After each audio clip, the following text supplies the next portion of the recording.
So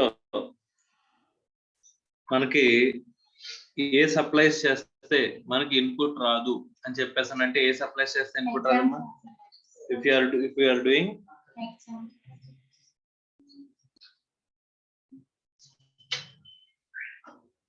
exempted supplies. Sir, exempted supplies ante nil rate of tax unnai kuda exempted supplies ena?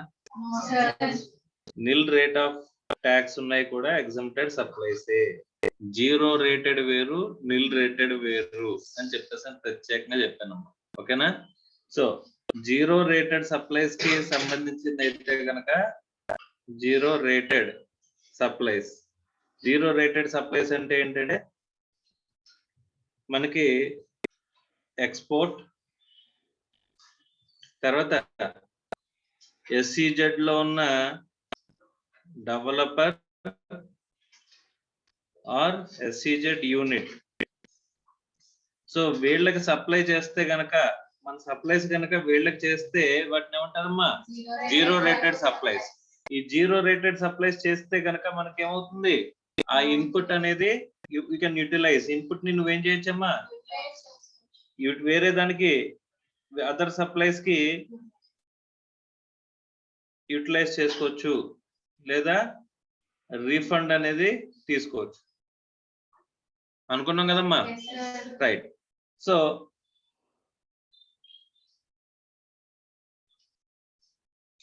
మనం export అన్న చేయాలి, లేకపోతే SEZ unit or developer కి supply అన్న చేస్తే zero rated supply. Zero rated supply is different from nil rated supply and exempted supply.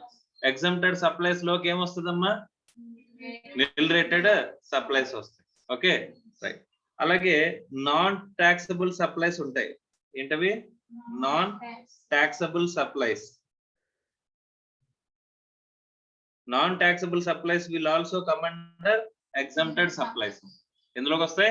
exempted supplies. అంటే మనం ఎవరికైతే సప్లై చేస్తే exempted supplies చేసాం అనుకోమ్మా, ఆ సప్లైస్ మీద ఇన్పుట్ తీసుకోగలమా? తీసుకోలేమా? You cannot utilise. మనం ఇన్పుట్ అనేది తీసుకోలేము. అర్థమవుతుందమ్మా? అదంతా ఏమైపోవాలి? కాస్ట్ కి యాడ్ అయిపోవాలి. అంతేనా? పర్చేజెస్ చేసినప్పుడు కాస్ట్ కి యాడ్ అయిపోవాలి కదమ్మా.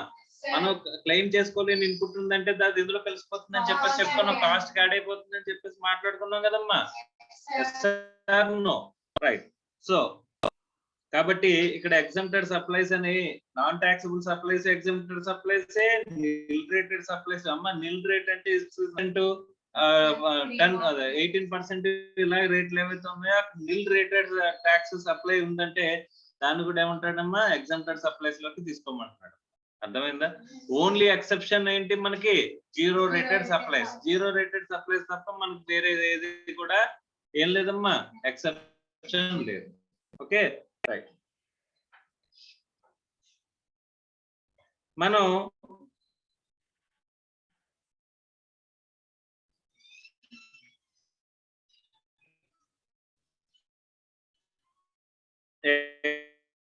exempted supplies చేస్తున్నాం, టాక్సబుల్ సప్లైస్ చేస్తున్నాం. చూడమ్మా, ఎక్స్క్లూజివ్లీ నేను మాట్లాడుకున్నదే, జస్ట్ మళ్ళీ రివైండ్ చేస్తున్నాను అంతే. టాక్సబుల్ సప్లైస్ కి సంబంధించింది ఎక్స్క్లూజివ్లీ దీనికి కోసం మాత్రమే వాడుతున్నాం. టాక్సబుల్ సప్లైస్ కి కోసం మాత్రమే ఆ ఇన్పుట్ అనేది వాడుతున్నాం. దాని మీద ట్యాక్స్ అనేది ఉందా లేదా? ఎస్, ట్యాక్స్ అనేది ఉంది. దీని మీద కూడా ట్యాక్స్ అనేది ఉంది అని చెప్పేసి అనుకుంటే కనుక మనం ఏమనుకున్నామా? దీనేమో మొత్తం తీసుకోవచ్చు, దీనేమో అస్సలు తీసుకోలేం. No credit. ఇక్కడ ఏంటిది? No credit. మన అవుట్వర్డ్ సప్లైస్ ఏంటమ్మా? ఇది అవుట్వర్డ్ సప్లై. ఈ అవుట్వర్డ్ సప్లై ఎగ్జెంప్టెడ్ సప్లై ఏందనుకోమ్మా? మా అర్థమవుతుందా? అవుట్వర్డ్ సప్లై ఏమైందంట? Exempted supply. ఆ అవుట్వర్డ్ సప్లై ఏమైందంట? Taxable supply. ఓకే,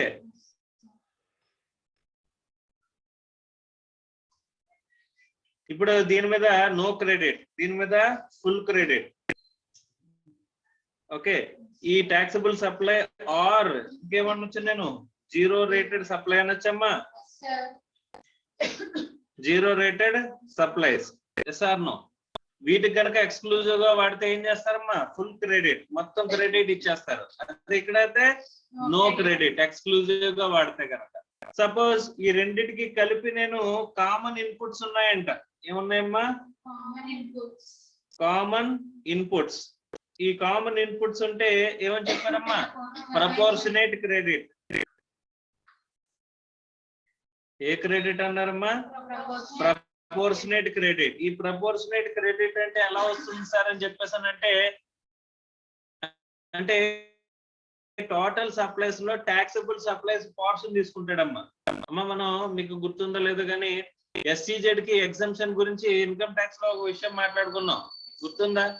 అందులో మనకి export turn over domestic turn over రెండు ఉంటాయి. ప్రాఫిట్ టోటల్ ఉంటే కనుక మనం ఏం చేస్తాం అనుకున్నాం ఎక్స్పోర్ట్ టర్న్ ఓవర్ కి రిలేటెడ్ ప్రాఫిట్ ని ఎగ్జామ్ చేస్తామని చెప్పేసి అన్నప్పుడు ప్రపోర్షనేట్ క్యాలిక్యులేట్ చేసాం కదమ్మా. అలాగా ఇప్పుడు మనకి వచ్చిన ఇన్పుట్ అనేది కామన్ ఇన్పుట్ అనేది రెండింటికి సంబంధించిన సప్లైస్ కి సంబంధించిన ఇన్పుట్. అర్థమవుతుందా? అవును సార్ ఇక్కడ ఒక విషయం ఇక్కడ ఎక్స్క్లూజివ్ అని చెప్పేసి చెప్తున్నారు కదా, ఎలా తెలుస్తుంది మనకంటే we have to maintain separate books of account. అర్థమవుతుందా? ఇన్పుట్ కి సంబంధించిన ఇప్పుడు పర్చేజెస్ వచ్చాయనుకోమ్మా, మనం పర్చేజెస్ చేసినప్పుడు పర్చేజ్ చేయగలిగి దేనికి వాడతాం, అవుట్పుట్ సప్లై దేనికి వాడతాం అని చెప్పేసి సపరేట్ రికార్డ్ అనేది మెయింటైన్ చేయాలి. అర్థమైందా? If separate record is maintained, if separate record is maintained. అర్థమైందా? ఇక్కడ సపరేట్ రికార్డ్ మెయింటైన్ చేయగలిగామనుకోమ్మా, అప్పుడు ఏంటి ఈ ఇన్పుట్ కొన్నాం, ఆ ఇన్పుట్ దేనికి వాడతాం exclusively for exempted supplies exclusively for taxable supplies అనేది మనకు సపరేట్ గా తెలుస్తుంది. అంటే కనుక ఆ రికార్డ్ ను మెయింటైన్ చేస్తే కనుక you have to produce before the authorities అమ్మ వాళ్ళు వచ్చినప్పుడు. అర్థమైందా? సో అలాంటప్పుడు ఏమవుతుందంట అక్కడ నీకు ఎక్స్క్లూజివ్ గా నువ్వు మెయింటైన్ చేస్తున్నావు కాబట్టి రికార్డు దీనికి సంబంధించిన ఫుల్ క్రెడిట్ ఇచ్చేస్తారమ్మా. ఒకవేళ రికార్డ్ ఏం మెయింటైన్ చేయట్లేదు అనుకో మళ్ళీ తీసుకొచ్చి ఏం చేస్తారమ్మా కామన్ క్రెడిట్ లోకి తీసుకొచ్చేస్తారమ్మా. అప్పుడే ప్రపోర్షనేట్ అమౌంటే వస్తుంది. అర్థమైందా? టోటల్ సప్లైస్ లో ఈ taxable supplies portion of input ఎంతైతే ఉంటుందో అది మాత్రమే ఏం చేస్తారమ్మా ప్రపోర్షనేట్ గా మీకు అలౌ చేస్తారంట. అర్థమైందా? ఈ ప్రపోర్షనేట్ క్రెడిట్ కి సంబంధించిన రూల్స్ ని ఇంతకు ముందు సిఏ ఇంటర్ లో ఉంచేవాడమ్మా. కానీ ఇప్పుడు ఏం చేశాడంటే ఇట్ ఈస్ వెరీ కాంప్లికేటెడ్ ఏమంటారు క్యాలిక్యులేషన్. ఓకే, అందులోకి ఏ వాల్యూని తీసుకోవాలి ఏ వాల్యూని తీసుకోకూడదు కూడా చాలా ఎక్స్క్లూజివ్ గా చెప్తాడమ్మా. అది చాలా ఎక్స్టెన్సివ్ క్యాలిక్యులేషన్. కానీ మీ అదృష్టం ఏంటో కానీ అది సిఏ ఫైనల్ లోకి తీసుకెళ్ళిపోయాడు. ఓకేనా? సిఏ ఇంటర్ లో లేదమ్మా అప్పుడు. అర్థమైందా? సో రూల్ 42, 43 అని చెప్పేసి ప్రపోర్షనేట్ క్రెడిట్ రూల్స్ ఉంటాయి. ఆ రూల్స్ ని సిఏ ఫైనల్ లో డిస్కస్ చేస్తున్నాడు, సిఏ ఇంటర్ లో సిలబస్ నుంచి తీసాడు. ఓకేనా?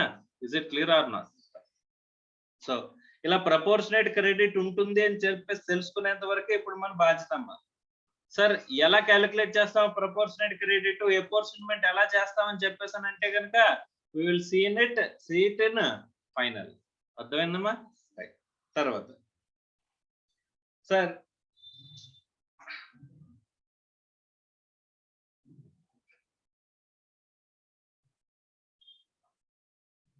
బ్యాంక్స్ కి ఒక సపరేట్ ఆప్షన్ ఇచ్చాడమ్మా. Banks has an option.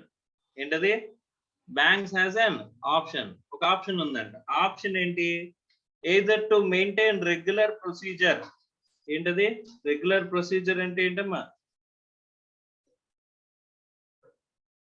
Regular procedure అంటే ఏంటి? మనం టాక్సబుల్ సప్లైస్ చేస్తే దానికి సంబంధించిన ఇన్పుట్ తీసుకోవడం, లేకపోతే మన ఏమంటారు ఎగ్జామ్టెడ్ సప్లైస్ చేస్తే కనుక దానికి సంబంధించిన ఇన్పుట్ ని రివర్స్ చేయడం, తీసుకోకపోవడం, తర్వాత ప్రపోర్షనేట్ క్యాలిక్యులేషన్స్ ఇవన్నీ చేయడం అనేది ఒక ప్రొసీజర్ రెగ్యులర్ ప్రొసీజర్ అంటారమ్మా దాన్ని. ఇప్పుడు మనం మాట్లాడుకున్నాం కదా పైన, దాని అంతటిని ఏమంటారమ్మా రెగ్యులర్ ప్రొసీజర్. ఈ రెగ్యులర్ ప్రొసీజర్ వద్దు నాకు, నేను ప్రతిసారి ఇప్పుడు బ్యాంకులు బిజినెస్ ఏంటమ్మా accepting deposits and lending loans. Okay, మనం అప్పులు ఇస్తే దాని మీద ఇంట్రెస్ట్ వస్తుంది కదమ్మా. ఆ ఇంట్రెస్ట్ మీద మనకి టాక్సబుల్ అనుకున్నావా లేదా? ట్యాక్స్ ఉంటుందా ఉండదా? ఎగ్జామ్టెడ్ సప్లైస్ లో మనం మాట్లాడుకున్న దాంట్లో అప్పులు ఇస్తే కనుక దాని మీద ఇంట్రెస్ట్ వస్తే కలెక్ట్ చేసుకుంటే అది ఎగ్జామ్టెడ్ సప్లైస్ అమ్మా. Yes or no? సో అలా కాకుండా బ్యాంకులు ఇంకా సర్వీసెస్ ప్రొవైడ్ చేస్తున్నాయి కదమ్మా. విచ్ ఆర్ టాక్సబుల్ సర్వీసెస్ కూడా ప్రొవైడ్ చేస్తున్నాయి కదా, అకౌంట్ మెయింటెనెన్స్, లోన్స్ డిస్బర్స్మెంట్ సంబంధించిన ప్రాసెసింగ్ ఛార్జెస్ కి సంబంధించిన కలెక్షన్ ఇవన్నీ కూడా వాటి మీద జిఎస్టీ పడుతుందా పడదా? Yes or no? అంటే వాళ్ళు చేసే సప్లైస్ లో టాక్సబుల్ సప్లైస్ ఉన్నాయి, ఎగ్జామ్టెడ్ సప్లైస్ ఉన్నాయి, అవునా కదమ్మా? సో ఆ టాక్సబుల్ సప్లైస్, ఎగ్జామ్టెడ్ సప్లైస్ కి ప్రపోర్షనేట్ క్రెడిట్ మెయింటైన్ చేసుకోవాలి అని చెప్పేసానంటే సపరేట్ రికార్డ్ మెయింటైన్ చేయడం అంటే is it possible to do? వాళ్ళు కొన్న ప్రతి ఇన్పుట్ దేనికి వాడుతున్నారు అని చెప్పేసి చూసుకోవడం కుదురుతుందమ్మా కుదరదా? It is not simply not possible. అలాంటప్పుడు వాళ్ళు ఒక ఆప్షన్ అనేది తీసుకొచ్చంట, వాళ్ళకి మాత్రమే ఎక్స్క్లూజివ్ ఆప్షన్ అనేది ఇచ్చాడు. ఏంటి అని చెప్పేసానంటే గనక యు గో విత్, అంటే టోటల్ గా మీకు ఇన్పుట్ ఎంతైతే ఉంటుందో ఇన్పుట్ లో 50% యు టేక్ యాజ్ ఇన్పుట్. మీరు ఏం చేస్తారంటమ్మా 50% ని ఇన్పుట్ కింద తీసేసుకోండి అని చెప్పేసి అని అంటున్నాడమ్మా. ఏమంటున్నాడు?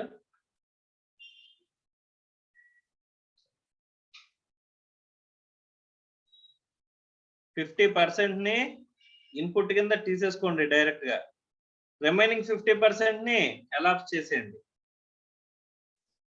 అంటే ఇంకా మనం ప్రపోర్షనేట్ క్యాలిక్యులేషన్స్ అయ్యే అవసరం లేదా వీళ్ళకి? ఈ ఆప్షన్ కనుక చూస్ చేసుకున్నారు అంటే కనుక 50% స్ట్రైట్ అవే ఏంటమ్మా ఇన్పుట్ అనేది తీసేసుకోవచ్చు. 50% ఏంటి ఎలాప్స్ అయిపోతుంది. అర్థమైందా? మళ్ళీ ఇందులో బ్లాక్డ్ క్రెడిట్స్ కి సంబంధించినవి తీసుకోకూడదు. ఎక్కడైతే బ్లాక్డ్ క్రెడిట్ అని చెప్పేసి అని అంటారో ఆ blocked credit or restricted credit ఉంటాయి కదమ్మా, blocked credit are restricted credit. ఈ బ్లాక్డ్ క్రెడిట్ కానీ రిస్ట్రిక్టెడ్ క్రెడిట్ కి సంబంధించిన ఏ ఇన్పుట్ తీసుకోకుండా ఎలిజిబుల్ ఇన్పుట్స్ ఏవైతే ఉంటాయో ఆ ఎలిజిబుల్ ఇన్పుట్స్ లో 50% డైరెక్ట్ గా తీసేసుకోవచ్చు, 50% అలాప్స్ అయిపోతాయి, వదిలేయాలన్నమాట. అర్థమైందా? Is it clear or not అనే ఆప్షన్ అనేది వీళ్ళకి ఇచ్చారంటమ్మా. తీసుకోవాలా లేదా అనేది వాళ్ళ చాయిస్. ఓకే, వన్స్ కనుక ఈ ఆప్షన్ కనుక ఎక్సర్సైజ్ చేసుకున్నారు అనుకోమ్మా, ఆ ఫైనాన్షియల్ ఇయర్ లో మార్చకూడదండి. ఆ ఫైనాన్షియల్ ఇయర్ లో once option is taken should not be changed. ఏం చేయకూడదు? ఇన్ ఫైనాన్షియల్ ఇయర్, ఆ ఫైనాన్షియల్ ఇయర్ లో మార్చకూడదు. కావాలంటే ఏం చేయాలమ్మా, నెక్స్ట్ ఫైనాన్షియల్ ఇయర్ వరకు ఆగి అప్పుడు ఆప్షన్ అనేది మార్చుకోవచ్చు. నేను రెగ్యులర్ ప్రొసీజర్ లోకి వెళ్తానని చెప్పేసాను, but most of the banks ఈ ఆప్షన్ ఎక్సర్సైజ్ చేశారు. ఎందుకని చెప్పేసానంటే వాళ్ళు దీని మీద అన్నెసరీగా టైం స్పెండ్ చేయడం వేస్ట్ కదమ్మా. ఇప్పుడు ఇలా ప్రపోర్షనేట్ గా క్రెడిట్ తీసుకోవాలి అని చెప్పేసానంటే ఒక ఆఫీసర్ సపరేట్ గా అపాయింట్ చేసి వాడి క్యాలిక్యులేషన్స్ ప్రొసీజర్స్ అన్ని మెయింటైన్ చేయాలమ్మా, అవునా? సో అందుకోసం వాళ్ళకి సపరేట్ ఏమిటి ఓవర్ హెడ్ కాస్ట్ అది. అందుకోసం అని చెప్పేసి ఏం చేస్తారంటే ఈ ఇన్పుట్ ఆప్షన్ లో 50% ఆప్షన్ ని స్ట్రైట్ అవే తీసేసుకుంటున్నారు. అర్థమవుతుందా? చెప్పండి.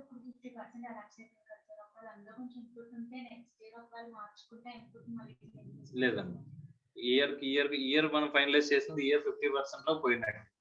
Okay,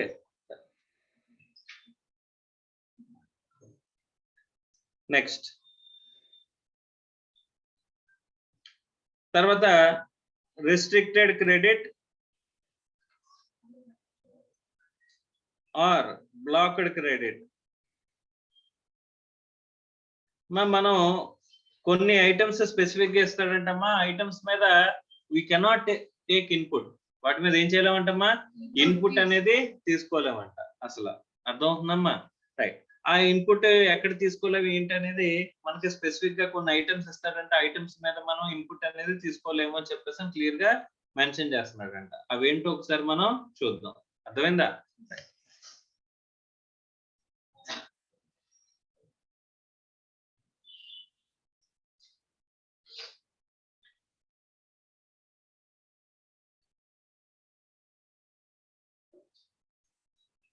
Section 17.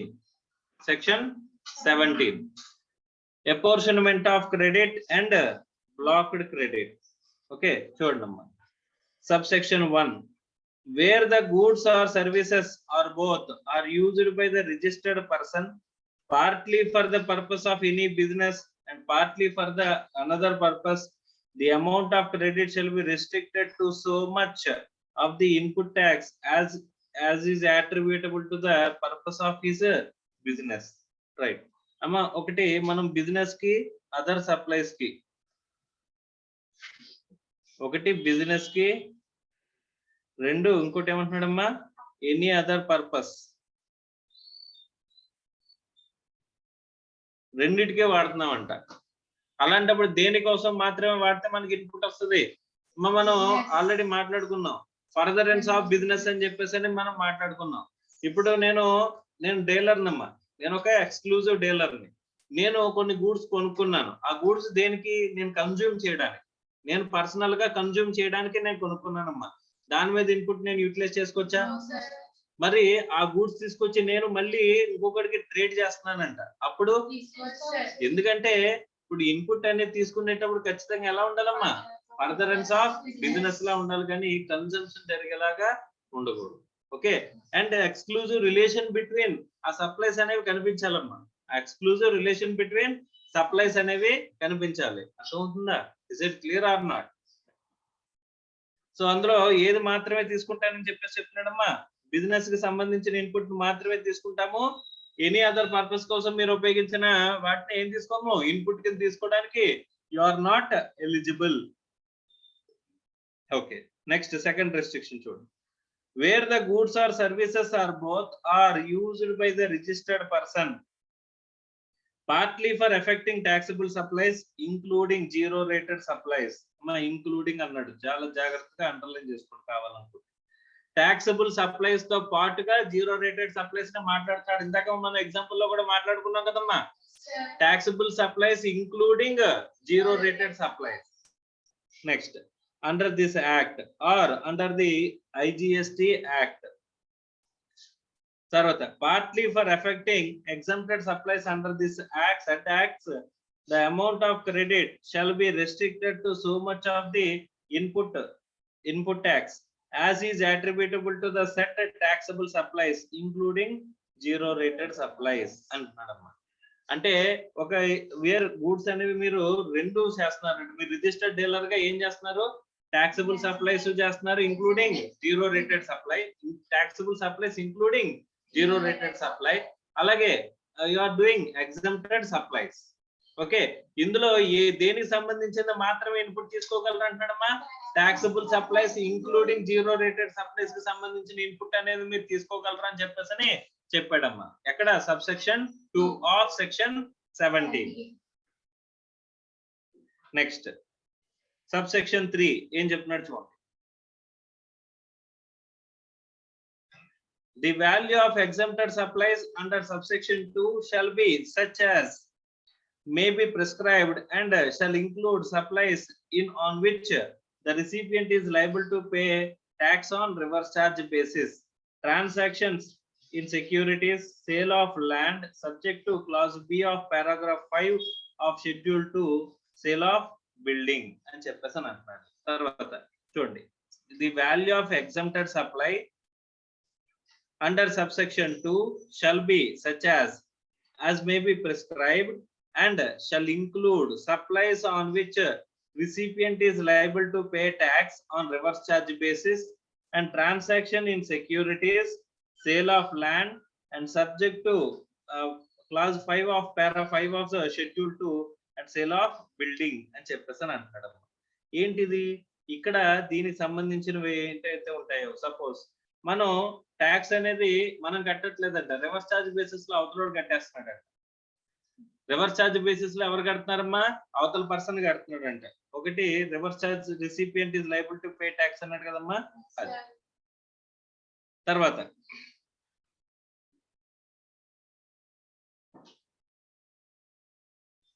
ఇక్కడ సబ్సెక్షన్ 2 లో ఎగ్జంప్టెడ్ సప్లైస్ అన్నాడు కదమ్మా, ఎగ్జంప్టెడ్ సప్లైస్ సబ్సెక్షన్ 2 లో ఎగ్జంప్టెడ్ సప్లైస్ అన్నాడు కదా. ఆ ఎగ్జంప్టెడ్ సప్లైస్ షల్ ఇంక్లూడ్ అని చెప్పేసి అంటాడు. షల్ ఇంక్లూడ్ ఎగ్జంప్టెడ్ సప్లైస్ లోకి ఏమేమి ఇంక్లూడ్ అవుతాయంటే, ఇప్పుడు మనం ఎవరమ్మా? మనం సప్లయర్ కానీ ట్యాక్స్ ఎవరు కడతారు? రిసిపియంట్ కడతాడు. ఓకే, సో అలాంటప్పుడు దాన్ని ఏమంటాం? Reverse charge supplies. ఏంటి రివర్స్ చార్జ్ సప్లైస్? మా రివర్స్ ఛార్జ్ సప్లైస్ ని ఎగ్జామ్టెడ్ సప్లైస్ అనొచ్చా? అనకూడదు. కానీ for the purpose of input tax credit లో సబ్సెక్షన్ 17(2) లో కవర్ చేసినట్టు 17(2) లో చెప్పిన ఎగ్జామ్టెడ్ సప్లైస్ లో వీటిని కవర్ చేస్తున్నారు. అంటే ఇక్కడ జాగ్రత్తగా చూడండి, నేను చేసేది ఏంటి? Reverse charge supply. నేను చేసేది ఏంటమ్మా? నేను సప్లై చేస్తున్నాను, కానీ ఎవరు ట్యాక్స్ కడతారు? రిసిపియంట్ ట్యాక్స్ కడతాడు.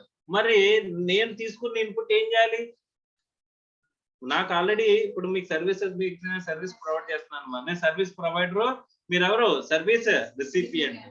నేను కొన్ని ఇన్పుట్ సర్వీసెస్, ఇన్పుట్ గూడ్స్ తీసుకుని ఆ సర్వీస్ మీకు ప్రొవైడ్ చేస్తున్నాను. కానీ గవర్నమెంట్ ఏం చెప్పిందంటే దాని మీద మీరు రివర్స్ ఛార్జ్ లో ట్యాక్స్ కట్టాలి అని చెప్పేసి రిసిపియంట్ ని కట్టమంటుంది ట్యాక్స్. అర్థమైందా? నేనేం చెప్పానంటే నాది సర్వీస్ వాల్యూ 1 lakh అని చెప్పాను. దాని మీద 18% GST వస్తుందని చెప్పేసాను. అంటే మీరు రివర్స్ ఛార్జ్ లో కట్టాలంటే దాని మీద 18,000 మీరు ఏం చేస్తారమ్మా? మీరు గవర్నమెంట్ కట్టేస్తారు. అవునా? సో ఇప్పుడు నేను ఏం చేయాలి? జస్ట్ నేను ఏం చేయగలదు, జస్ట్ మీకు సర్వీస్ ప్రొవైడ్ చేస్తే చాలు. అంతేనా కదా? ఆబ్వియస్ గా నేను మీకు సర్వీస్ ప్రొవైడ్ చేశాను. మరి కానీ ఈ సర్వీస్ ప్రొవైడ్ చేయడానికి నేను ఆల్రెడీ కొన్ని ఇన్పుట్స్ వాడాను కదా. ఆ ఇన్పుట్స్ ని నేను ఇన్పుట్ క్లెయిమ్ చేసుకోగలనా? నేను ట్యాక్స్ కడితే దాని నుంచి అడ్జస్ట్ చేసుకుంటాను. నేనే ట్యాక్స్ కట్టట్లేదు. ఎవరు కడుతున్నారు? రిసిపియంట్ కడుతున్నాడు.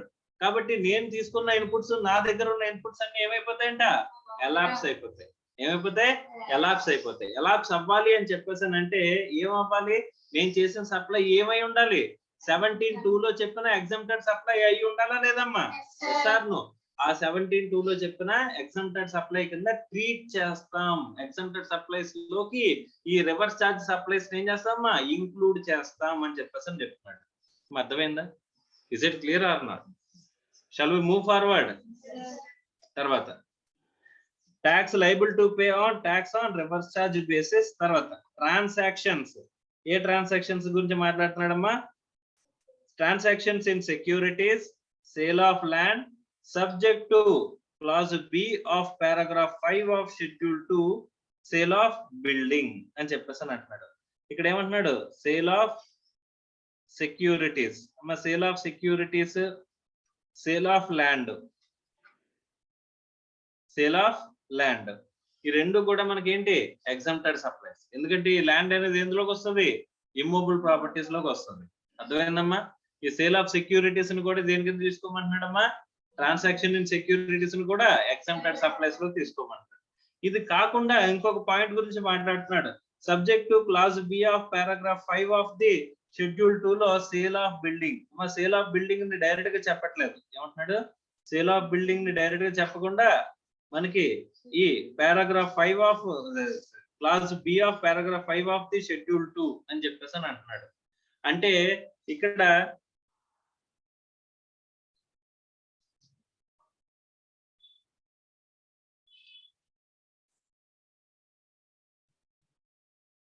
ఈ షెడ్యూల్ 2 అంటే మనకి గుర్తుందమ్మా?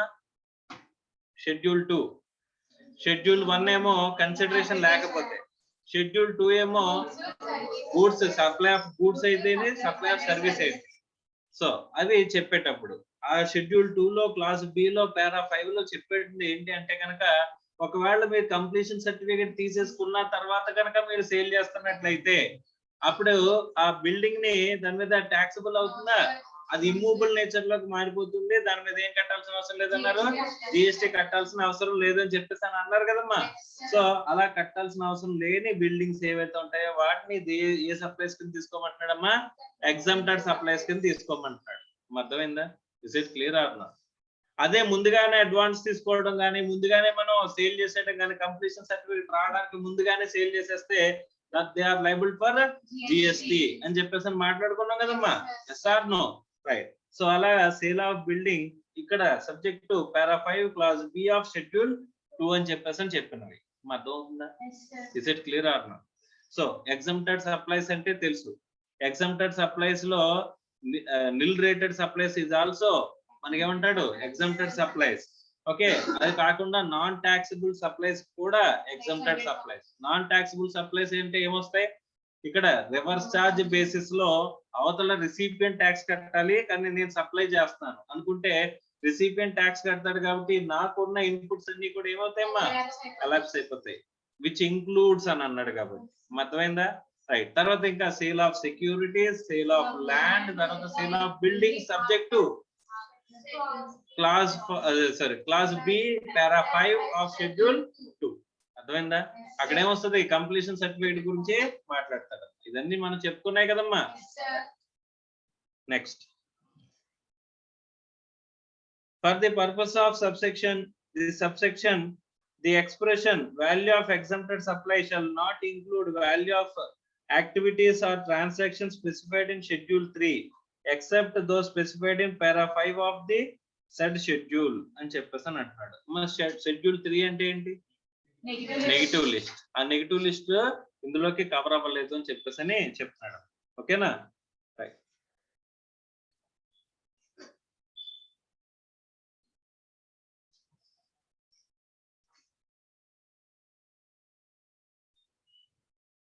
నెక్స్ట్ చూడండి, a banking company or financial institution including a non banking financial company, NBFC అంటారు.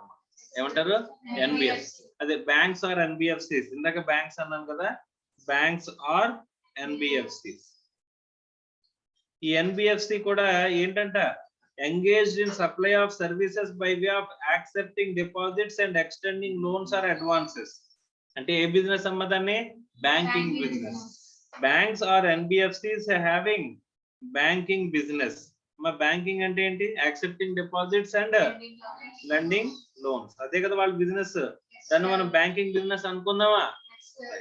సో దీన్ని accepting deposits and extending loans and advances, దీన్ని బ్యాంకింగ్ బిజినెస్ అంటున్నానమ్మా. Shall have the option. Option ని బాక్స్ చేయండి. ఏంటిది? ఆప్షన్ ని box చేయండి. ఏంటంటే option to either comply with the provisions of subsection 2. Subsection 2 లో చెప్పింది ఏంటమ్మా? ఎగ్జంప్టెడ్ సప్లైస్ ని వేరు గాని, టాక్సబుల్ సప్లైస్ ని వేరు గాని చూడడం. ఎగ్జంప్టెడ్ సప్లైస్ కి నో క్రెడిట్, టాక్సబుల్ సప్లైస్ కి ఫుల్ క్రెడిట్. ఓకే. ఆ ఎగ్జంప్టెడ్ సప్లైస్ లో మళ్ళీ మనకి క్లాసిఫికేషన్ ఉంది కదమ్మా సబ్సెక్షన్ 3 లో. దాని ప్రకారం మనం ఎగ్జంప్టెడ్ సప్లైస్ లోకి ఇంక్లూడ్ అయిన ఐటమ్స్ ని మనం చూసుకోవడం ఇవన్నీ. సో ఆ ఆప్షన్ ని చూసుకోమంటున్నాడు. Or avail every month an amount equal to 50%. ఏంటంట? Amount equal to 50% of the eligible input tax credit on inputs, capital goods, input services. మా జాగ్రత్తగా చూడండి, ఎలిజిబుల్ ఇన్పుట్ ట్యాక్స్ క్రెడిట్ అంటున్నాడు. అంటే ఏమేమి ఇంక్లూడ్ చేయకూడదు? బ్లాక్డ్ క్రెడిట్, రెస్ట్రిక్టెడ్ క్రెడిట్ ని తీసేయండి. తీసేసిన తర్వాత ఎలిజిబుల్ క్రెడిట్ ఉంటది కదా, ఆ ఎలిజిబుల్ క్రెడిట్ లో ఎంత తీసుకోమంటున్నాడమ్మా? ఆ మంత్ కి సంబంధించిన దాంట్లో 50% క్యాలిక్యులేట్ చేసి తీసుకోమంటున్నాడు. ఓకే. దేని మీద ఇన్పుట్స్ తీసుకోవచ్చు మనం? ఆల్రెడీ మనం మాట్లాడుకున్న ఇన్పుట్ దేని మీద తీసుకోవచ్చు అంటే inputs goods, input services, capital goods. మూడింటి మీద కూడా మనం ఇన్పుట్ తీసుకోవచ్చు అని మాట్లాడుకున్నాం కదమ్మా. సో ఆ మూడింటి మీద ఇన్పుట్ ఎలిజిబుల్ అయితే కనుక వాటన్నిటిలోంచి 50% మాత్రమే మనం ఎలిజిబిలిటీ ఇన్పుట్ తీసుకునేలాగా తీసుకోవాలంట. అర్థమవుతుందా? Is it clear or not? In that month and rest shall lapse. అంటే రిమైనింగ్ 50% ఏమైపోతుంది? ల్యాబ్స్ అయిపోతుంది. ఇది మాట్లాడుకున్నాం లేదా? Sir no. సో అందులో eligible credit, eligible input tax credit అని ఉంది కదమ్మా, దాన్ని బాక్స్ చేయండి. ఓకే. అక్కడ 50% అని ఉంది కదమ్మా, దాన్ని బాక్స్ చేయండి. చూడండి ఆప్షన్ ఉంది, బాక్స్ చేసిన చూడండి, బాక్స్ చేసిన దాంట్లో ఆప్షన్ ఉంది. ఏంటి? 50% in eligible tax input tax credit. Eligible input tax credit with respect to input goods, input services, capital goods. అర్థమవుతుందా? మరి రిమైనింగ్ ఏమైపోతుంది? ల్యాబ్స్. అర్థమవుతుందా? Provided that once option once exercised shall not be withdrawn during the remaining part of the financial year. మనం ఎప్పుడైనా option తీసుకుంటే కనుక remaining part of the financial year ఏం చేసుకోలేము? ఆప్షన్ ని చేంజ్ చేసుకోలేము. అర్థమవుతుందా? కావాలంటే ఏం చేయొచ్చు? మళ్ళీ నెక్స్ట్ ఫైనాన్షియల్ ఇయర్ లో మార్చుకోవచ్చు. Okay. Provided further that restriction of 50% shall not apply to tax paid on supplies made by registered person to another registered person having the same permanent account number. ఇప్పుడు మనకి banks ఉన్నాయి అనుకోమ్మా. ఇప్పుడు bank branches ఉంటాయి కదా, each branch should take GST registration or not? Sir no. Yes. So అక్కడ మనకి ఒక state లోనే రెస్ట్రిక్ట్ అయి ఉంటాయమ్మా. వేరే స్టేట్స్ లో ఉంటాయి కదమ్మా. సో అలా వేరే స్టేట్స్ లో ఉన్నప్పుడు మనం ఒకే స్టేట్ లో 2 బిజినెస్లు ఉన్నా, 2 చోట్ల బిజినెస్లు ఉన్నా మనం ఏం చేసుకోవచ్చు, జిఎస్టీ రిజిస్ట్రేషన్ తీసుకోవచ్చు కదమ్మా. Yes or no? సో వాళ్ళని రిజిస్ట్రేషన్ సపరేట్ గా ఉన్నాయనుకోమ్మా, మా పాన్ నెంబర్ ఒకటే, మనకి జిఎస్టీ ఐఎన్ నెంబర్ అనేది, జిఎస్టీఎన్ నెంబర్ అనేది PAN number based registration number అమ్మా. ఖచ్చితంగా అందులో ఏముంటది, మీ జిఎస్టీ రిజిస్ట్రేషన్ నెంబర్ లోనే మీ పాన్ నెంబర్ కూడా ఉంటది అమ్మా. అర్థమైందా? సో అలా మనం ఏం చేసుకోవచ్చంట, రిజిస్ట్రేషన్ అనేది తీసుకోవచ్చు అంట. ఓకే సార్, ఎన్ని రిజిస్ట్రేషన్స్ తీసుకోవచ్చు, ఎన్నైనా తీసుకోవచ్చు. ఓకే, ఒకే పాన్ నెంబర్ మీద డిఫరెంట్ బిజినెస్ లను కానీ, డిఫరెంట్ జియోగ్రాఫికల్ లొకేషన్స్ ని బేస్ చేసుకుని కానీ, ఒక స్టేట్ నుంచి ఇంకో స్టేట్ లో స్టేట్ మారిందని కానీ, ఎన్ని రిజిస్ట్రేషన్స్ అయినా సరే మనం ఏం చేసుకోవచ్చు అంటమ్మా, తీసుకోవచ్చు. అర్థమవుతుందా? Is it clear or not? అలా మనం ఏం చేస్తే సెపరేట్ రిజిస్ట్రేషన్స్ తీసుకుంటే, ఒక రిజిస్ట్రేషన్ నుంచి ఇంకో రిజిస్ట్రేషన్ సప్లైస్ జరిగాయి అనుకోమ్మా, దాన్ని ఏమంటామమ్మా, ఒక రిజిస్ట్రేషన్ నుంచి ఇంకో రిజిస్ట్రేషన్ కి, అంటే ఒక బ్రాంచ్ నుంచి ఇంకో బ్రాంచ్ కి సర్వీసెస్ మనకి జరిగినాయి అనుకోమ్మా, దాన్ని ఏమంటాం, డిస్టింక్ట్ పర్సన్. ఆ డిస్టింక్ట్ పర్సన్స్ మధ్య ట్రాన్సాక్షన్ జరిగినా సరే మనం ఏం చేయాలమ్మా, ఇన్పుట్ ట్యాక్స్ అనేది లెవీ చేయాలా లేదా? Yes or no? సో నా పక్కన సేమ్ బ్యాంకు పక్కన బ్రాంచ్, నా బ్రాంచ్ కి ఏం చేసిందంటమ్మా, ఒక గూడ్స్ సప్లై చేయడం కానీ, సర్వీసెస్ సప్లై చేయడం కానీ చేసింది. వాళ్ళ దగ్గర ఎక్సెస్ మెటీరియల్ నాకు ట్రాన్స్ఫర్ చేసిందమ్మా. ఓకే, సో అలాంటప్పుడు అది ట్యాక్సిబుల్ సప్లై కింద ట్రీట్ చేసి మనం ట్యాక్స్ ఎలా లెవీ చేస్తామో, అక్కడ యువతల రిసీవ్ చేసుకున్న పర్సన్ కి అదంతా కూడా ఏమవుతుందంట, 100% వస్తుందండి. Even though option have been exercise. ఎందుకంటే ఒకే పాన్ నంబర్ లో ఉన్న డిస్టింక్ట్ పర్సన్స్ మధ్య ట్రాన్సాక్షన్ జరిగితే దాని గురించి చెప్తున్నాడమ్మా ఇక్కడ. అక్కడ మాత్రం ఎంత పర్సెంటేజ్ వస్తుంది, 100% క్రెడిట్. ఎందుకంటే వాళ్ళు ఆల్రెడీ ముందు బ్రాంచ్ లో 50% తీసేసి ఉంటారు కదమ్మా దాని మీద. Yes or no? అందుకోసం చెప్పేసి ఇక్కడ ఎంత వస్తుందంట, ఈ బ్రాంచ్ కి 100% క్రెడిట్ వచ్చేస్తుంది. అర్థమైందా? ఒక బ్రాంచ్ నుంచి సప్లైస్ ఇంకో బ్రాంచ్ కి జరిగితే కనుక, రిసీవ్ చేసుకున్న బ్రాంచ్ కి ఆ సప్లై చేసే బ్రాంచ్ ఏదైనా ట్యాక్స్ అనేది ఇన్వాయిస్ ఇస్తే కనుక, అందులో ట్యాక్స్ మెన్షన్ చేస్తే మనం ఎంత తీసుకోవచ్చు, 100% తీసుకోవచ్చు. అర్థమైందమ్మా? సో దాని మీద 50% రెస్ట్రిక్షన్ ఆప్షన్ తీసుకున్నా సరే అప్లికబుల్ కాదు. అర్థమవుతుందా?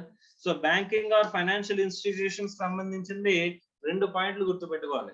ఒకటి, ఎలిజిబుల్ క్రెడిట్ లో 50% తీసుకోవడం ఆప్షన్ లో. రెండోది, ఈ ఇంటర్ ఒకే పాన్ నంబర్ లో ఉండే డిస్టింక్ట్ పర్సన్స్ మధ్య ట్రాన్సాక్షన్ జరిగితే అక్కడ మాత్రం 100% అనేది తీసుకోవడం. అర్థమైందా? Is it clear or not?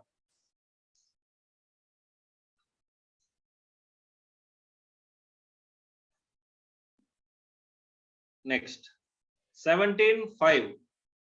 Notwithstanding anything contained in subsection 1 of section 16, subsection 1 of section 18, input tax credit shall not be available in respect of the following, namely అని చెప్పేసి అంటున్నాడు. అంటే నెక్స్ట్ ఇప్పుడు మనం చెప్పుకునేదంతా కూడా ఏంటమ్మా, blocked credit are restricted credit.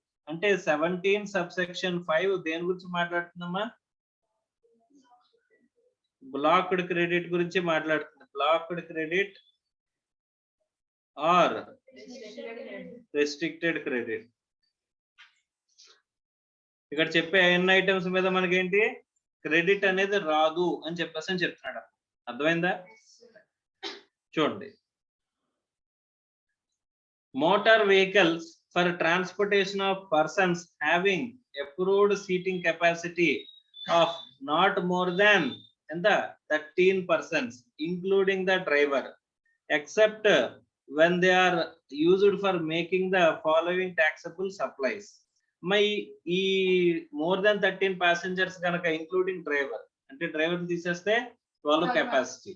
అందుకంటే ఇక్కడ ఏమంటున్నాడమ్మా, నాట్ మోర్ దాన్, అందుకంటే తక్కువ వెహికల్స్ కనుక మనం వాడుతున్నట్లయితే మనకేం రాదమ్మా, ఇన్పుట్ ట్యాక్స్ క్రెడిట్ రాదు. ఆ 12 అది వాటి మీద కూడా ఇన్పుట్ ట్యాక్స్ క్రెడిట్ వస్తుంది. ఇప్పుడు ఈ 3 ఆస్పెక్ట్స్ కనుక ఉన్నట్లయితే ఏంటవి, further supply of motor vehicles. మనం మోటార్ వెహికల్స్ అమ్ముకునే వాళ్ళం అంట. మనం ఎవరు, మోటార్ వెహికల్స్ అమ్ముకునే వాళ్ళం. ఇప్పుడు మనం డీలర్ ఎలాగమ్మా, మోటార్ వెహికల్ కొంటున్నాను నేను ఎక్కడ, మ్యానుఫ్యాక్చరర్ దగ్గర నుంచి కొని నేను మళ్ళీ మోటార్ వెహికల్స్ అమ్ముతున్నాను. నా seating capacity of the vehicle ఎంత అంటే 6 members సీటింగ్ కెపాసిటీ అంట. అంటే ఒక కార్ ఉందో అనుకోండి, మోటార్ వెహికల్ కదా కార్ కూడా. సో ఈ మోటార్ వెహికల్ ఇప్పుడు కార్ తీసుకున్నాం అనుకో, 4-5 మెంబర్స్ కెపాసిటీ ఉంటది కదా. ఆ 5 మెంబర్ కెపాసిటీ ఉన్న కారుని కొని నేను ఏం చేస్తున్నానమ్మా, అమ్ముతున్నానంట అనుకుంటే, ఇప్పుడు మ్యానుఫ్యాక్చరర్ దగ్గర నుంచి కార్ తెచ్చుకొని డీలర్స్, ఇప్పుడు కార్ డీలర్స్ ఉంటారు కదమ్మా, వాళ్ళు ఏమన్నా మ్యానుఫ్యాక్చరింగ్ చేస్తారా, వాళ్ళు కొని అమ్ముతారు కదమ్మా. అలాంటప్పుడు వాళ్ళు ఏం చేస్తున్నారు, ఫర్దరెన్స్ ఆఫ్ బిజినెస్. అవునా? అలాంటప్పుడు ఏం చేయొచ్చు, ఇన్పుట్ తీసుకోవచ్చు. Further supply of motor vehicles చేస్తున్నారు కాబట్టి వాళ్ళు ఇన్పుట్ తీసుకోవచ్చు. ఈవెన్ దో వాళ్ళ passenger capacity of the vehicle అనేది ఎంత, 13 మెంబర్స్ ఇంక్లూడింగ్ డ్రైవర్ కంటే తక్కువ ఉన్నా సరే మనం ఏం చేసుకుంటున్నాం,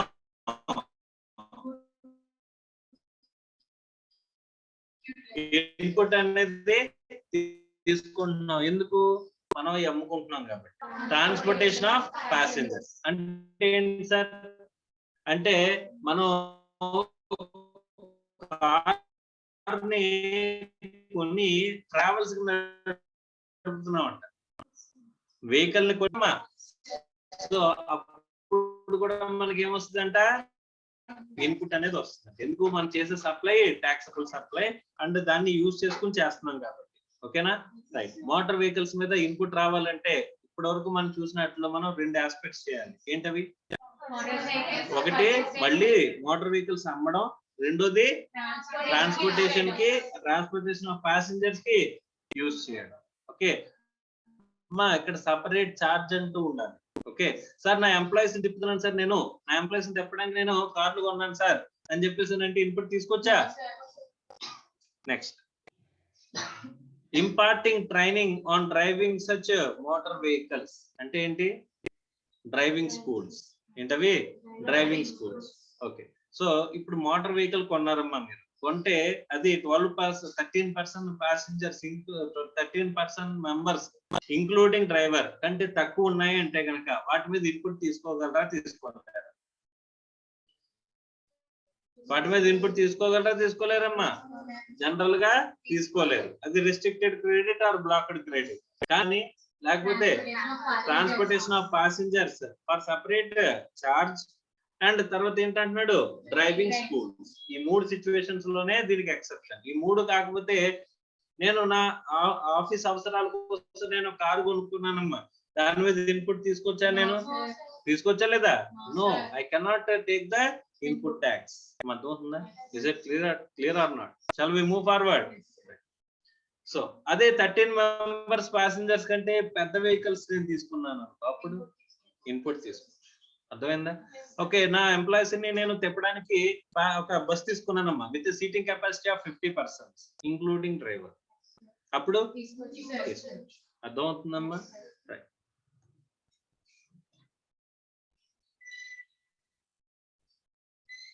తర్వాత చూడండి, vessels and aircrafts. Vessels, aircrafts ని డైరెక్ట్ గా తీసుకెళ్ళి ఏం చేశాడు, 17(5) లో పెట్టాడు. అంటే దాని మీద ఇన్పుట్ నువ్వు తీసుకోలేవు అని చెప్పేసి అని చెప్తున్నట్టు, అంతేనా? Right. But except when they are used for making the following taxable supplies, namely further supply of such vessels or aircraft. Vessels or aircraft అమ్ముకునేవాడు ఇన్పుట్ తీసుకొచ్చా లేదా? వెసల్స్ ఆర్ ఎయిర్ క్రాఫ్ట్ అనేది కొని అమ్ముతున్నాను అంటే నేను, అప్పుడు ఆ మనం ఏం తీసుకొచ్చామా, ఇన్పుట్ అనేది తీసుకోవచ్చు. మళ్ళీ ట్రాన్స్పోర్టేషన్ ఆఫ్ ప్యాసింజర్స్, తర్వాత imparting training on navigating such vessels or imparting training on flying of such aircraft. అర్థమవుతుందా? సో ఇవి చేస్తుంటే మనం ఏం తీసుకోవచ్చు, ఈ 3 ఎక్కడొక చూసినట్టు ఉంది, వెహికల్స్ లో ఉన్నాయి కదమ్మా. వెహికల్స్ లో కూడా సేమ్ ఎక్సెప్షన్ ఇచ్చాడు కదా, 13 ప్యాసింజర్స్ ఇంక్లూడింగ్ డ్రైవర్ కంటే తక్కువ ఉన్న వెహికల్స్ లో కూడా 3కి ఛాన్స్ ఇచ్చాడు. ఏంటిది, ఫర్దర్ సప్లై ఆఫ్ వెహికల్, తర్వాత transportation of passengers and driving schools. ఇక్కడ కూడా అవే. Okay, so vessel driving school, aircraft driving school. ఓకేనా, రైట్. తర్వాత నెక్స్ట్ ఇంకోటి ఏమంటున్నాడమ్మా, ఇక్కడ వెసల్ ఆర్ ఎయిర్ క్రాఫ్ట్ కి సంబంధించిన అంటూ ఇంకొక పాయింట్ యాడ్ చేశాడు, ట్రాన్స్పోర్టేషన్ ఆఫ్ గూడ్స్. ఓకే, ఈ ట్రాన్స్పోర్టేషన్ ఆఫ్ గూడ్స్ చేస్తున్నా సరే మీరు ఏమవుతుంది, you are eligible to take input tax. Sir నేను వెసల్ కొన్నాను సార్, దేనికోసం, ట్రాన్స్పోర్టేషన్ ఆఫ్ గూడ్స్ చేయడానికి. ఓకే, అలాంటప్పుడు వెసల్ కొన్న దాని మీద ఉన్న ఇన్పుట్ ని నేను యూటిలైజ్ చేసుకోవచ్చా లేదా? Yes or no?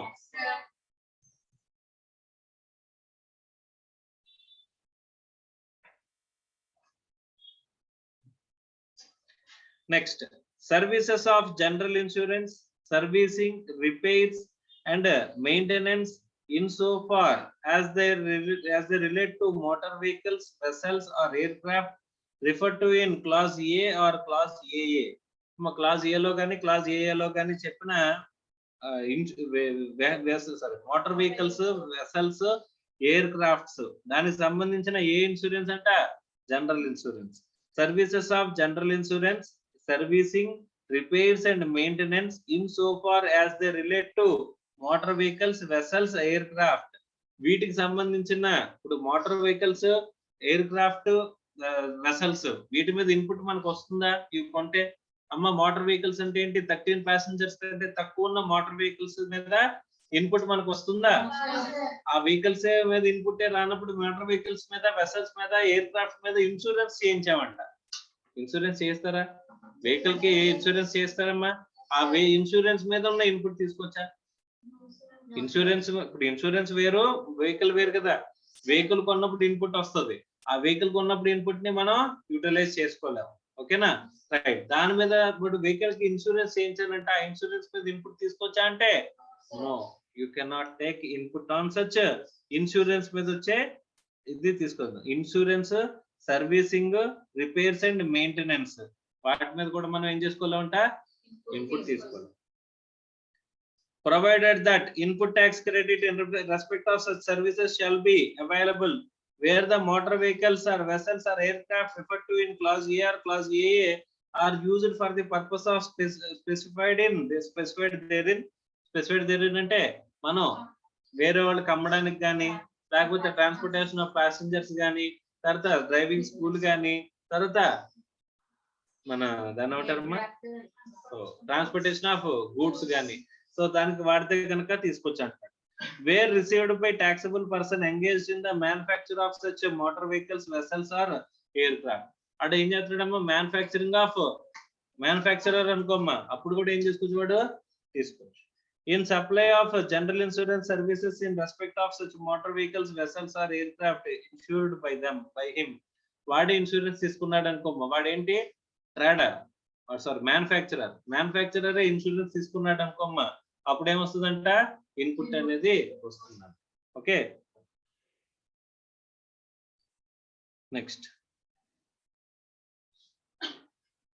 The following supply of goods or services or both. చూడండి, food and beverages, outdoor catering, beauty treatment, health services, cosmetic and plastic surgery, leasing or renting or hiring of motor vehicles, vessels or aircraft referred to in clause A or clause AA except when used for purpose of specified therein life insurance and health insurance. Chudandi, provided that the input tax credit in respect of such goods or services or both shall be available where an inward supply of goods or services or both is used by a registered for person for making an outward taxable supply of the same category of goods or services or both as the element of a taxable composite or mixed supply. అంటే composite or mixed supply కింద supply చేస్తున్నందుకు తీసుకుంటే కనుక అప్పుడు ఏమవుతుందమ్మా? Right. So otherwise not eligible. తర్వాత membership of a club, health and fitness centre, and తర్వాత travel benefits extended to employees on vacation of such leave or home travel occasion concession, provided that the input tax credit in respect of such goods or services or both shall be available where it is obligatory for an employee to provide the same to the employer obligation of the employer to the provide the same to its employee under any law for the time being in force. మా ఇక్కడ travel benefits ఏవైతే provide చేస్తున్నామో ఎంప్లాయీకి, దాని మీద కూడా మనకి ఏం రాదమ్మా? వాడైనా బిల్ సబ్మిట్ చేసేటప్పుడు దాని మీద ఏం రాదు, ఇన్పుట్ అనేది తీసుకోవాలి. ఎక్సెప్ట్ మనకి ఏదైనా లా ప్రకారం ఖచ్చితంగా వాడిని పంపించాలి అని చెప్పేసి ఉంటే దాని మీద ఇన్పుట్ అనేది తీసుకోవచ్చంట, లేకపోతే ఆ ఇన్పుట్ అనేది రాదంట. So membership of a club కానీ, హెల్త్ అండ్ ఫిట్నెస్ సెంటర్ సంబంధించిన కానీ ఇన్పుట్ తీసుకోగలమా? తీసుకోలేము. మరి ఎన్ని కూడా మనం 17(5) లో మాట్లాడుకుంటున్నాయి అన్ని కూడా ఏంటి blocked credit or restricted credit. అందులో క్లాజెస్ మనం మాట్లాడుకుంటూ వెళ్తున్నాం.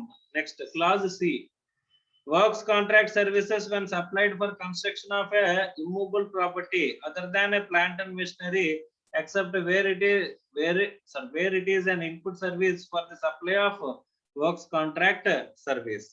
మా కన్స్ట్రక్షన్ ఆఫ్ ఇమ్మూవబుల్ ప్రాపర్టీ అంటే దాని ఫర్దర్ సప్లై చేయగలమా? ఫర్దర్ సప్లై చేస్తున్నా సరే ట్యాక్స్ వస్తుందా? అలాంటప్పుడు దానికి సంబంధించిన ఇన్పుట్ వస్తుందా మనకి?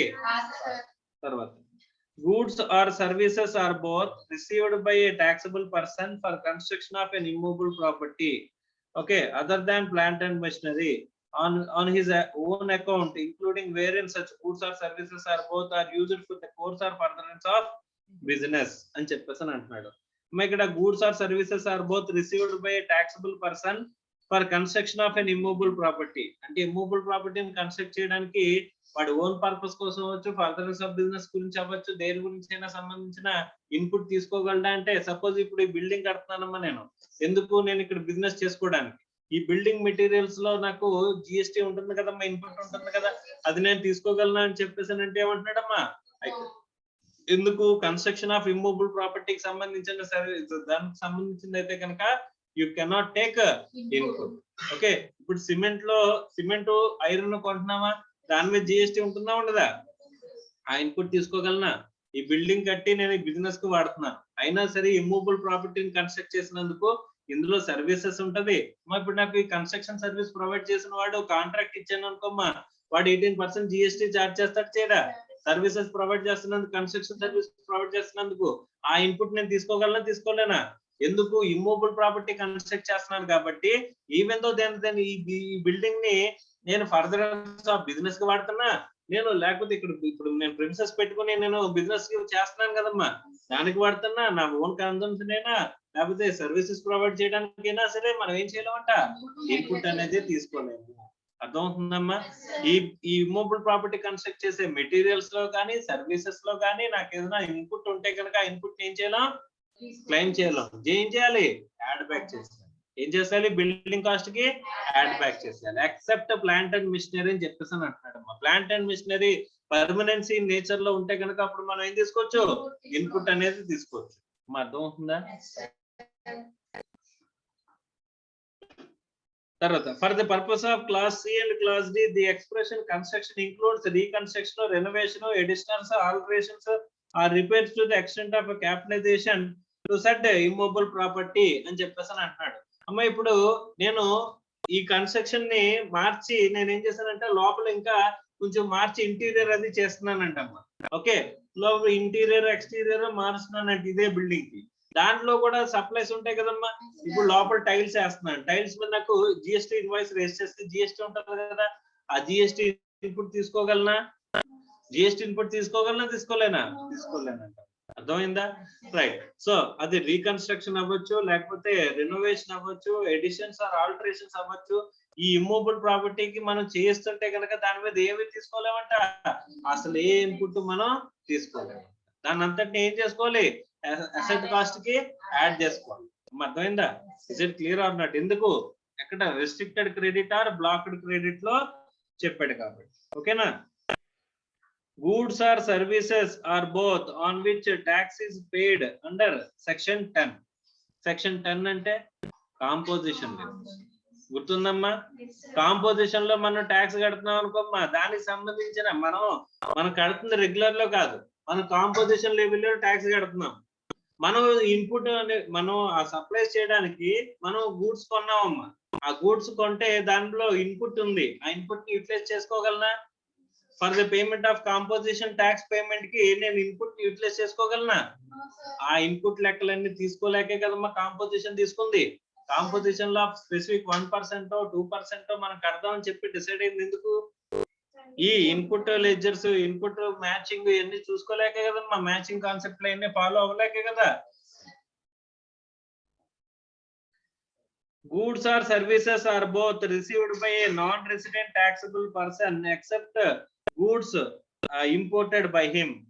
నాన్ రెసిడెంట్ టాక్సబుల్ పర్సన్ ఎవరైనా ఉంటే కనుక వాళ్ళు గూడ్స్ రిసీవ్ చేసుకుంటే కనుక ఆ గూడ్స్ ని ఎక్సెప్ట్ ఏమంటున్నాడమ్మా, గూడ్స్ ఇంపోర్టెడ్ బై, వాడు ఇంపోర్ట్ చేసుకుంటే తప్ప వాడు కనుక non resident taxable person goods or services కనుక వాడు రిసీవ్ చేసుకుంటే దాని మీద ఏంటంటే వాడికి.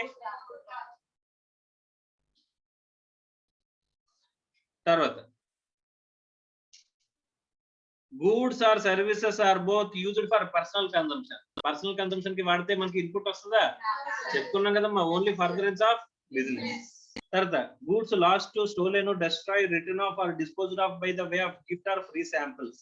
మనం టాక్సబుల్ సప్లైస్ చేస్తేనే మనం ఇన్పుట్ యూటిలైజ్ చేసుకోగలం అనుకున్నాం కదా. నేను ఏం చేశానంట, నేను ఇన్పుట్స్ తీసుకుని గూడ్స్ తయారు చేసి ఫ్రీ శాంపిల్స్ అంటూ పనిచేస్తున్నానంట. ఓకే, ఫ్రీ శాంపిల్స్ అంటూ పనిచేస్తున్నానంట. ఆ ఫ్రీ శాంపిల్స్ ఎందులోకి వస్తాయి, నువ్వు చార్జ్ చేస్తున్నావు, దానికి చార్జ్ చేస్తే దాని మీద కన్సిడరేషన్ ఉంటుంది, దాని మీద ట్యాక్స్ ఉంటుంది, అవునా. So you are not charging anything అనుకుంటే కనుక ఆ ఫ్రీ శాంపిల్స్ లోపల డిస్ట్రిబ్యూట్ చేస్తున్న దానికి కూడా దేనికంటే ఇచ్చేస్తాడు, దానికి రిలేటెడ్ ఇన్పుట్ ని ఇక్కడ బ్లాక్డ్ క్రెడిట్ లో చెప్తున్నాడు అమ్మా. అర్థమైందా?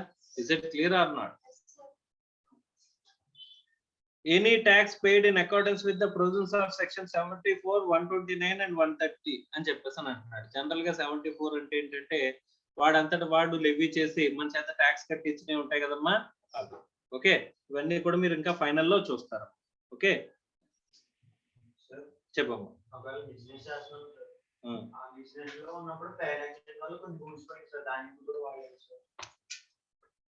అంటే పర్టికులర్ గా మనం గూడ్స్ డెస్ట్రాయ్ అయిపోయినాయి అని చెప్పేసి అని అంటున్నావు, నువ్వు దాన్ని ఫర్దర్ సప్లై చేస్తున్నావు, చేయట్లేదు అన్నప్పుడు నువ్వు ఇన్పుట్ తీసుకోవాలి. అంటే టు దట్ ఎక్స్టెంట్ ఈ సప్లైస్ నువ్వు చేయలేదు కాబట్టి దాన్ని రివర్స్ చేసుకోవాలి. ఆ 20 గూడ్స్ కి రాదు.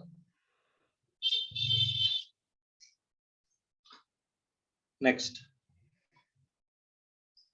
government may prescribe the manner in which credit referred to in subsection 1 and subsection 2 may be attributed. Okay, ఎలా మనం సబ్సెక్షన్ 1 లోని సబ్సెక్షన్ 2 లోని చెప్పిన క్రెడిట్ ని అట్రిబ్యూట్ చేయగలరు అనేది గవర్నమెంట్ రూల్స్ ఫ్రేమ్ చేస్తుంది అని చెప్పేసి అని అంటున్నాడు.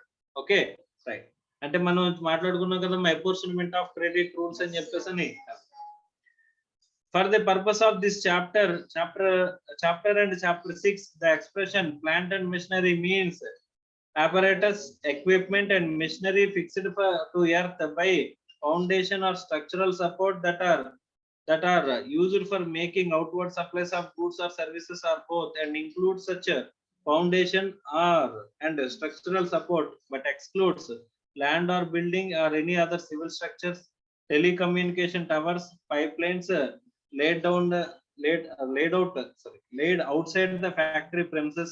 ఇవన్నీ కూడా మనం ఏం చేసుకోమమ్మా, ప్లాంట్ అండ్ మెషినరీలోకి తీసుకోమంట. మిగిలిన అన్ని కూడా ఏం తీసుకుంటాం, ప్లాంట్ అండ్ మెషినరీలోకి తీసుకుంటాం. ఓకేనా?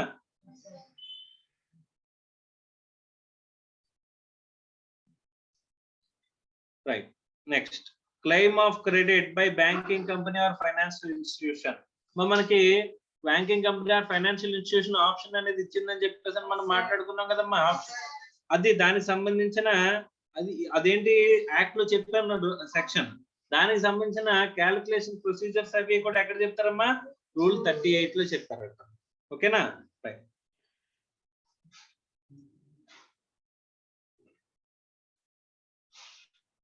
ఒకసారి చూడండి. A banking company or financial institution, including a non-banking financial company (NBFC), engaged in supply of services by way of accepting deposits and extending loans and advances that choose not to comply with the provisions of subsection 2 of section 17.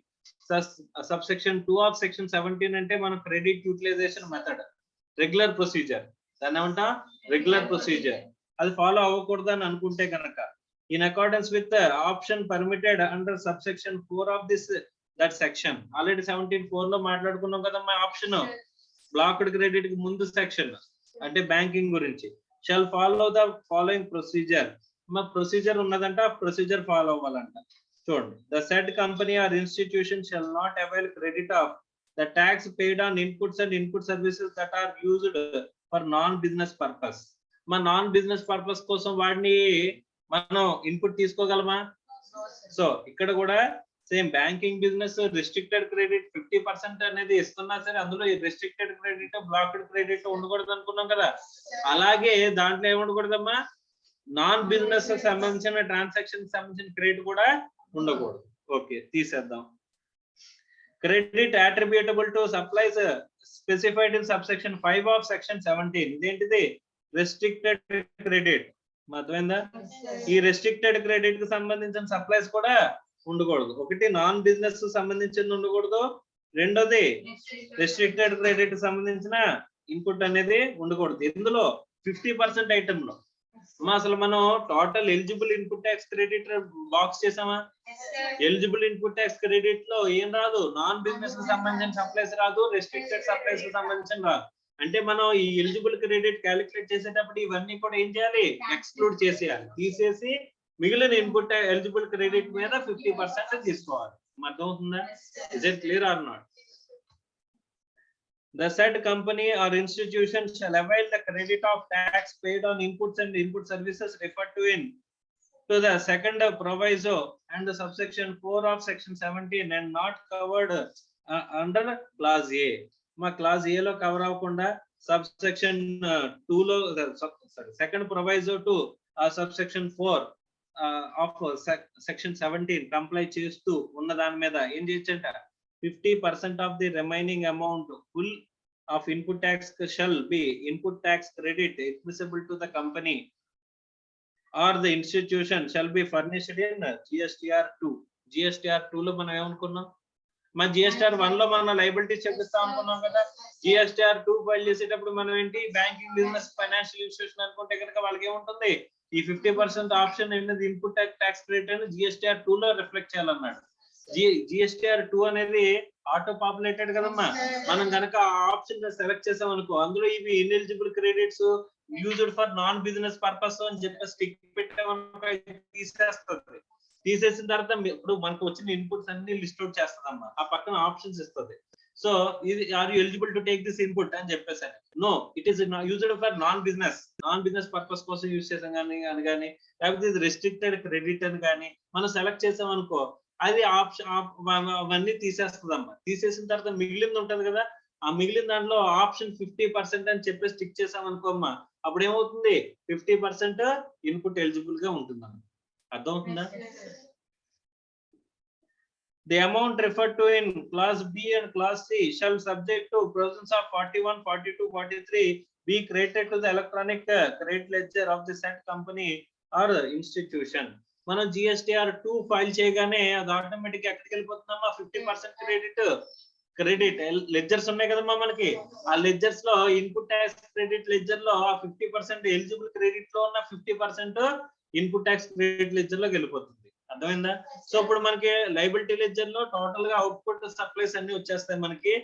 దానికి liabilities అన్నిటిని కూడా దేంట్లో utilise చేసుకోవచ్చు అంటే 50% of the input tax credit ledger లో పడుతుంది కదా, ఆ అమౌంట్ తో మనం ఏం చేసుకోవచ్చు, యూటిలైజ్ చేసుకోవచ్చు. అర్థమవుతుందా? అసలు ఇన్పుట్ ట్యాక్స్ క్రెడిట్ లెడ్జర్ లోకి మొత్తం ఇన్పుట్ వస్తుందా, ఓన్లీ ఎలిజిబుల్ ఇన్పుట్ వస్తుందా? ఎలిజిబుల్ లో కూడా ఈ 50% ఆప్షన్ సెలెక్ట్ చేసుకుంటే ఆ 50% పోర్షన్ మాత్రమే ఎందులోకి వస్తుంది, input tax electronic credit ledger లోకి వస్తుంది. అర్థమైందా? Is it clear or not? ఎందుకు యు ఆర్ ఫైలింగ్ అంటే ఇప్పుడు ప్రొసీజర్ ఇంకా లేదు కానీ GSTR 2 అనేది GSTR 2 ప్రొసీజర్ లో అయితే కనుక మీరు GSTR 2 లోనే ఆప్షన్ సెలెక్ట్ చేసి GSTR 2 లోనే పెట్టేస్తున్నారు. ఏమని, ఈ ఇన్పుట్స్ సంబంధించింది అయితే నాకేం రావట్లేదు, ఇన్పుట్ రాదు అని కానీ, నాన్ బిజినెస్ యూజ్ చేసాం నాన్ బిజినెస్ సప్లైస్ అని కానీ, లేకపోతే రెస్ట్రిక్టెడ్ క్రెడిట్ కనుక సెలెక్ట్ చేసిన తర్వాత అది తీసేసి మిగిలిన దాని మీద ఏం చేస్తాం, 50% ఆప్షన్ సెలెక్ట్ చేస్తే ఆటోమేటిక్ అందులో ఉన్న 50% మనం సబ్మిట్ చేసినట్టు. అది అమౌంట్ మాత్రమే ఎక్కడికి వెళ్తుంది, ఇన్పుట్ ట్యాక్స్ క్రెడిట్ లెడ్జర్ లోకి వెళ్తుంది అంట, ఎలక్ట్రానిక్ క్రెడిట్ లెడ్జర్. అర్థమవుతుందా? సో ఒకసారి ఏం చేస్తారంటేనమ్మా, కింద అనాలిసిస్ ఉంది, అనాలిసిస్ చదవండి, తర్వాత కొన్ని క్వశ్చన్స్ ఉంటాయి, ఆ క్వశ్చన్స్ కూడా చేయండి అమ్మా, ప్రాబ్లమ్స్ అనేవి చేయండి.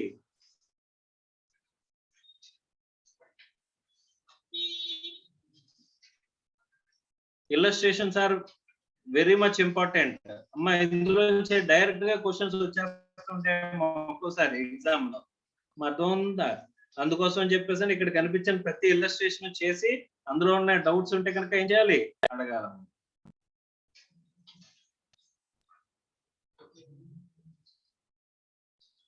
ఇందులో ఉన్న ప్రతి ఆస్పెక్ట్ మనం చెప్పుకున్నాం, ఎక్స్ప్లెనేషన్ లో వచ్చేది కొంచెం డీటెయిల్డ్ గా మనం ఆల్రెడీ చెప్పుకున్నాం పాయింట్స్ ఇవన్నీ కూడా. ఓకేనా? Is it clear or not?